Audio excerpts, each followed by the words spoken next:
Next we have Kathryn Scanlan. Kathryn Scanlan is the author of Og9 Fog, The Dominant Animal, and Kick the Latch. This story is called This Is What I Like. At Blunk's, at the melon display, her old father selected a melon that was very soft. When he handed it to her to put in the cart, it dimpled where she touched it.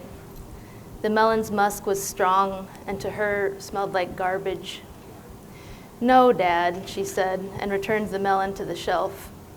She picked a hard, taut-skinned, scentless one and held it up for him to admire. "This is better," she said. But instead of praising her good sense, her father looked glum, then turned away.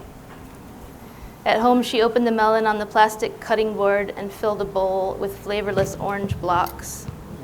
"Have some, Dad," she said when he came to the kitchen for a glass of milk. But he shook his head and returned to the den, where a program about sunken treasure was on. The woman and her husband and sons drank skim milk, but her father had to have whole. The thick yellow sight of it in his glass made her feel sick. She yanked a length of plastic cling across the melon bowl and put it in the refrigerator. After that, her father stayed home when she went to Blunk's, which suited her. She was a brisk, decisive shopper who liked to steamroll her way up and down the aisles. Her father was slow, ponderous, dreamy. He liked to talk to the cashier, the produce manager, and other shoppers about sweet corn he'd grown and the disappointment of contemporary eggs. But then one day he wanted to come along, and again they stood before the melon display, and again he picked a soft, heavy, smelly one. It was so far gone, they'd stickered it at a deep discount. She sighed. "Dad," she said. "This is what I like," he said, and set the melon decisively into the cart. "I want ice cream too," he said. While she waited for him in the frozen section, she stood before a gaunt figure with a stricken face, ghastly white, on a cold glass door. Then the apparition disappeared, and in its place were shelves stacked with boxes and bags, each of which concealed something rigid and difficult to identify. At home, her father ate the fleshy melon in a bowl with melted ice cream on top. When she ate ice cream, she needed it to be very hard and very cold. She wanted to chew it. The entire house smelled sweet, on the verge of rot. Her father looked happier hunched over his bowl than she'd seen him ever. I'm gonna stop. Yeah, stop there.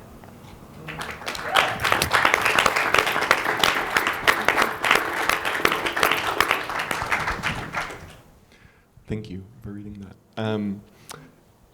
That story, there's such a sensitivity there to the sort of strangeness and interest of everyday life, which is maybe a universal thing for writers, but it sort of strikes me that in your work, that's often taken a very literal or material form. So Og9 Fog is based on a diary you found at an estate sale.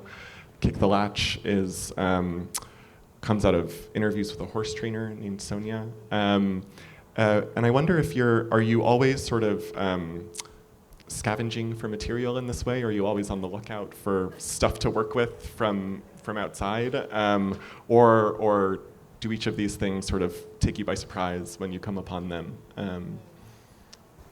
Yeah, I think both. I think it's really good to be surprised by things, or like I guess I'm always like trying to look to be surprised by things. But I also just think that like, I don't know, for me, like writing is just sort of one long act of attention. You know, it's like, even if I'm not putting the words down on the page or whatever, just the act of close looking and paying attention to things and to people and to sounds and to the sound of speech, and sort of like collecting those. And it's I don't know, I feel like it's like a devotional, ongoing practice. Do you remember, was there some kind of inciting input or something for this story, for This Is What I Like? This story, it borrows a few things that I have either heard or like anecdotes that have been told to me. was working on this story for a while. Like it was in a few different forms over the years, and then eventually kind of came into this one. But yeah, I had these figures. I feel like this father and daughter in my head for a little while. Yeah. I was looking back at the intro or preface to Og Nine Fog, and I was struck by, you sort of describe your uncertainty over the course of working on the project about what it is and why you were doing it, and was it valuable, was it even a book? You know, you seem to sort of be unsure about the status of the thing all the while that you were working on it. Does that kind of unsureness feel generative? Is it motivating? Is it just unpleasant? Are you hoping to resolve it at any moment? Do you like to sit in it?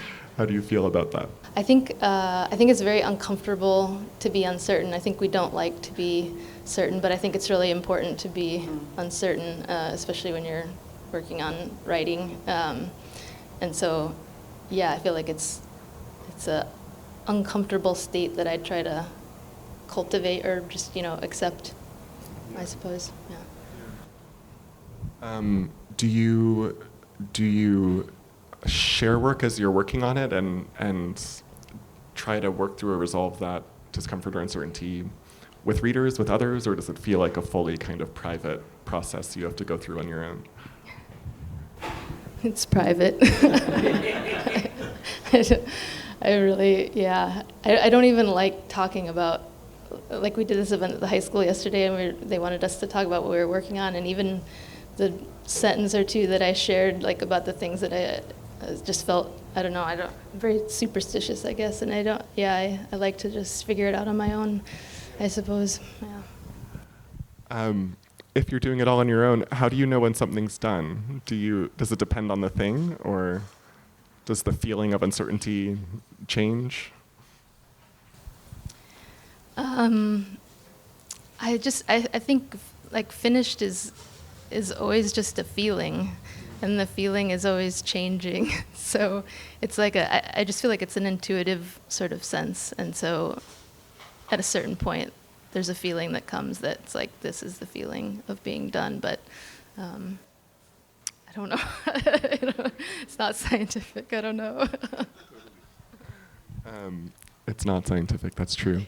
I won't ask you what you're working on, but I know, or I imagine that a lot of people in the audience are students, are sort of beginning their writing lives and trying to find their rhythm.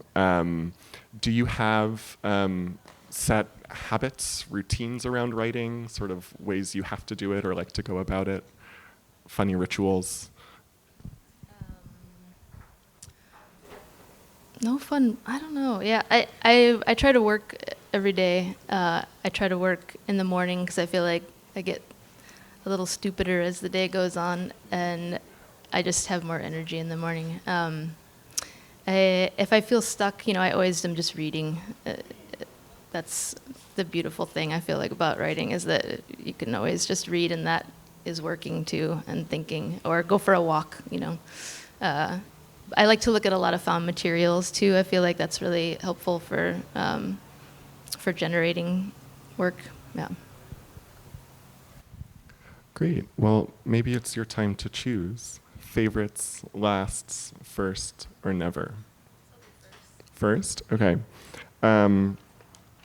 Which is, what was the first novel or story that you read that made you want to write?